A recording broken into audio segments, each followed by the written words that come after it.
Awesome. Aloha, it's Dave Lawrence, and thank you very much for joining me. I'm thrilled to be at the Blaisdell Arena for another great show, and joining me is Pat Simmons of the Doobie Brothers, who I've spoken with recently on the phone and a few years back on the phone too. Aloha and mahalo for taking some time. Aloha, Dave. Thanks. You're welcome. And so how was, I heard that you had a few special guests show up at night one of the 2 nights of Doobies in Hawaii. We did have some special guests. Michael McDonald, which Mike was kind of the first guy to step up, and then I invited Willie Nelson to come down, and he said, "Is Mike going to play?" And I said, "Yeah." He goes, "Well, how about, does that mean I get to play too?" And so I said, "Of course." So then Willie came on, and then I sent out a text to Mick Fleetwood and said, "Come on down. You want to come to the gig?" And he said, "Absolutely." And then I sent him another one. I said, "Would you want to play?" He said, "Sure." And so then I ended up with all 3 of those guys jumping up on stage At one time? Yeah. What was the song or song? Mike and Willie played "Taking It to the Streets," and then we jammed on a blues thing with Mike and Willie again, and then Mick came up and we did listen to the music. So if you had only had Alice Cooper and James Hetfield, you would almost have New Year's. Recreated New Year's, that's right. Just got to get them to do that here on our island. And did you guys have a chance to play the song that you have on World Gone Crazy with Willie, or no? Is that not ready for live consumption? Those songs are a little complicated. We could try to keep it simple. Streets is pretty straight ahead. Taking it to the streets, taking it to the streets, taking it to the streets. So that was easy.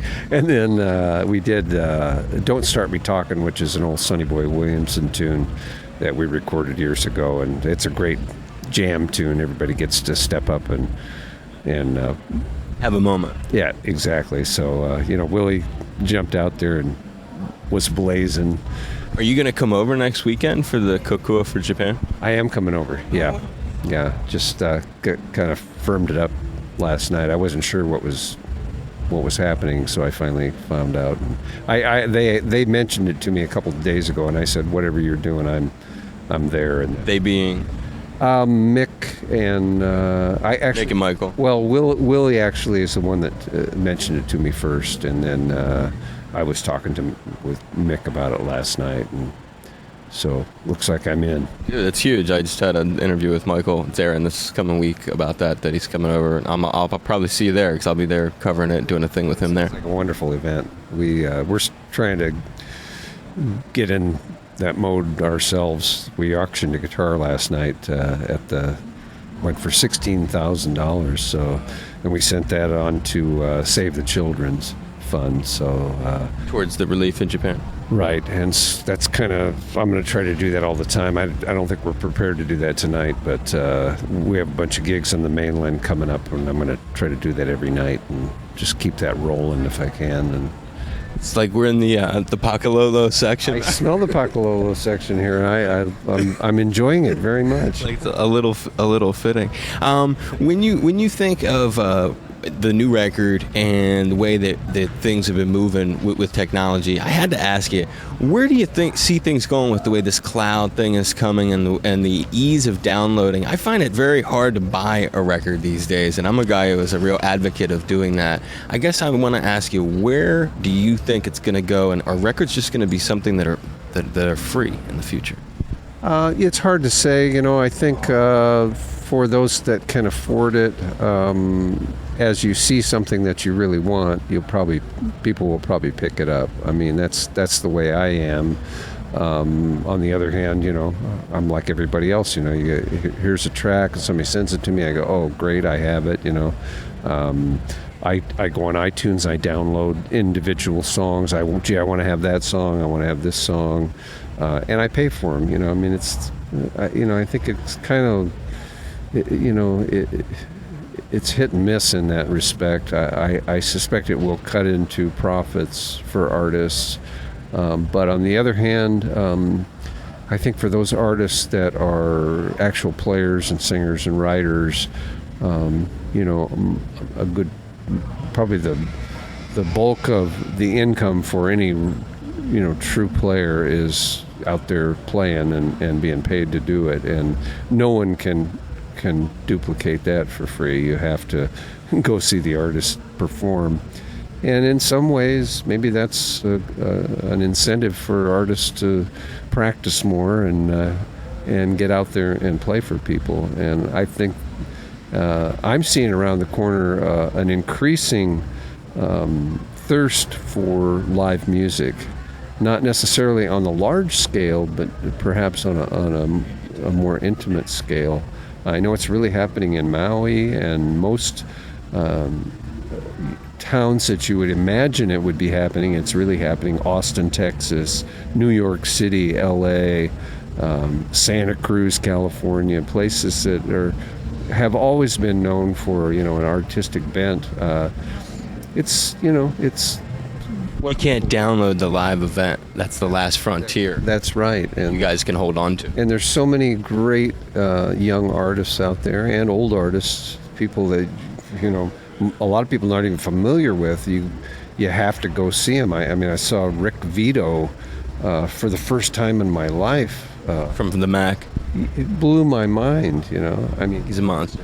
He is a monster. Well, where do you see Rick Vito? He doesn't make a lot of records. He doesn't do a lot of appearances. He should be, because he's a killer, There's a lot of cats like that. You know who blew my mind like that? Last summer I saw Ringo Starr at Radio City, and he had Rick Derringer on guitar. Man, what an unbelievable... That guy was like a savage. God, he screams, Yeah. Every style of music. We played with... we did a gig with Edgar Winter, and he had brought Rick in to play guitar with him on the gig, and man, it was like... Wow. He was there that night too with Ringo. While we're talking gigs, and I have to because we're sitting at the Blaisdell Arena, we actually have one of the columns of this historic venue right behind us. My loyal listener, Steve, sent me this. July 22nd, 1973 was the very first ever date. And I know dates are real tough with guys, but this is a special place. Do you have any memory at all? Tower of Power open. Does it go through the brain cells? Sure, absolutely. I met,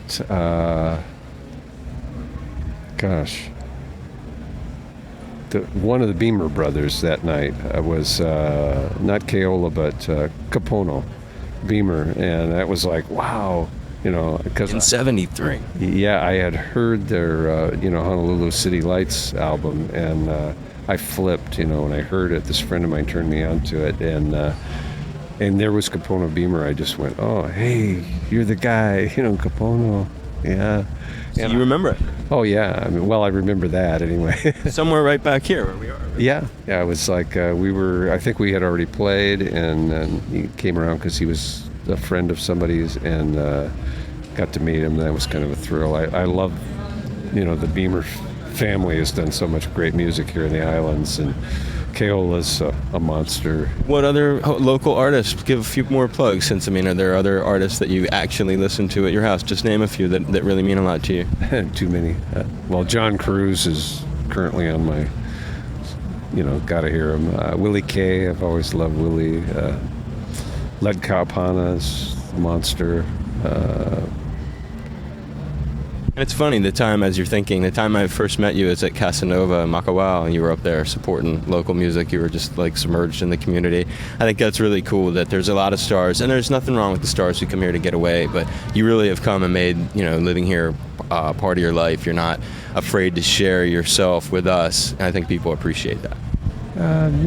It's wherever you live, you should be part of the community, But Hawaii is kind of a special community. I try to explain it to people because they don't really quite understand it at first, how this has its own, music. It's a vibrant, recording, great albums coming out here all the time. Every time you turn around, there's some new talent that's kind of on everybody's radar here.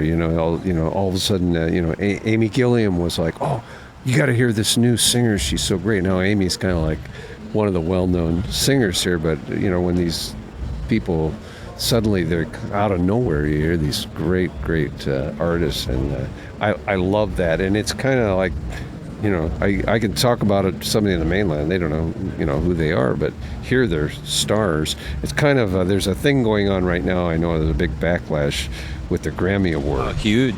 Cyril Pahanui put that scalding quote. Like, how do you really feel? Well, yeah, not to take away from anyone, but you know, the people got to get with it, right, because they have no idea. Kind of like the Grammys that time with the Metallica and the Jethro Tull when the first. Yeah, they don't get it. They have no idea of the great talent that's here, and what, you know, they're just giving awards to names. They're not giving awards to music. They need to listen to the music, or get somebody else to make the choices that does listen to the music. You know, I mean, we all try, and people that are a member of the Academy, but you know, we're small compared to the thousands of voters out there, and we're a few hundred here, so not even. Have you do you watch Hawaii Five-0 at all? Once in a while. The new one. Yeah. So you like it? Well, a little. What do you think? Say what you can. I had Daniel Day Kim on, and we just met Alex the other day. I just, anything Hawaii is cool for me. You know, I actually, you know, I do travel on the mainland so much, and it's so great to tune in and see some home. See, yeah, you know, that going on there. Do you ever feel like Maui is not? Do you ever feel like there should be more neighbor island on there? I just wonder that if, as a guy who's not Oahu based. You know, the crime's all happening over here. You know, the dog is over here. The dog is over here. You know, the crime. I was in Maui the other day, so. Oh, was he doing that? Yeah, sometimes I saw him one time on TV. He was in Hilo. Sometimes he goes to the Big Island. Yeah, he gets around. He even goes to the mainland. He has to come over and get his hair done or something. On your island. Speaking of the other islands, you're a Maui guy, and we talked briefly about your experience here at this venue before. Before I let you go, what are your other islands that you've had experiences on, like elsewhere, maybe in Maui County, but perhaps on the Big Island or Kauai? Just other things that have made a connection in your life. You know, not much musically, just because, you know, I've played here and I played there. I spent some time in Kauai. I love Kauai. It's just, you know, a wonderful place. I have yet to visit Molokai, and I'm dying to get over there because all my friends say, you got to get over there. It's the greatest place in the world, you know. Lanai? I have not been to Lanai either. So, you know, I have some places to visit here, you know. Right in your county. It's kind of like I know people in Maui that have never been off the island, you know. So it's I'm getting to be like that. I got to get going, you know. Yeah, well, no ko'oe, it has that quality. Why would you have to go anywhere else? Finally, as I wrap it up, because you've been very generous with your time, and I know you got to go do your show here. It was a thrill when we talked on the phone the other day. Years ago when I talked to you, I was at Cape Boy 105.9, the station that's doing the thing here, and when we talked the other day, it was cool because Patrick was mentioning some of the HPR people that he's familiar with hearing on the radio, so you're obviously a fan. We're public radio. We're driven by support from the community. We are a real community element. We just popped a new frequency onto your island. I'm curious, what is it that you listen for? What draws your attention? Why are you listening to HPR? Wow. It's a big question. It's kind of like where I go to or why it's important to you. Yeah, it's where I go to get my information about everything, you know. I just feel it's a cleaner flow of information to me. Not as much commercial interference. I think that really is important for me, to be able to, you know, hear individuals that are less influenced by, you know, other things going on around them. The news is always more informative, I think, a little in depth, you know, for me. It's not just sound bites, it's actual, you know, a little more in depth, like I say. And then there's just eclectic stuff that you'd never hear about anywhere else, you know. So I support it 100%. Well, we appreciate it, and that's why I ask you, because we really can use the support. We're about to start a drive on Wednesday, so we're just days before one, and it was cool because he was rattling off, I know who Kayla Rosenfeld is and Howard Dykes and all this stuff, and it's great to have you on board over there, and we value that support. Well, thank you very much. Yeah, it's great. I'll be supporting you. I'm going to be pledging myself. So. Well, I'm grateful for our time tonight, and I'll be looking forward to seeing you. I invite others to step up and pledge. Maybe I'll do some matching stuff, try to do something. That'd be huge. Well, I'd love that. It'll make one of my shifts when I'm on the air pledging a little more remarkable. A ticket to a Doobie Brothers concert, you know. I like that. Well, we'll coordinate something. And I'll look to see you next weekend at the Kokua for Japan. Thanks for helping out with that, too. That's really nice of you. A lot of people are going to be there, and you're really by adding your name to it, you're doing a good thing. So mahalo for that, brother. Thank you. Mahalo to you, too. Thanks so much, Dave. You're the man.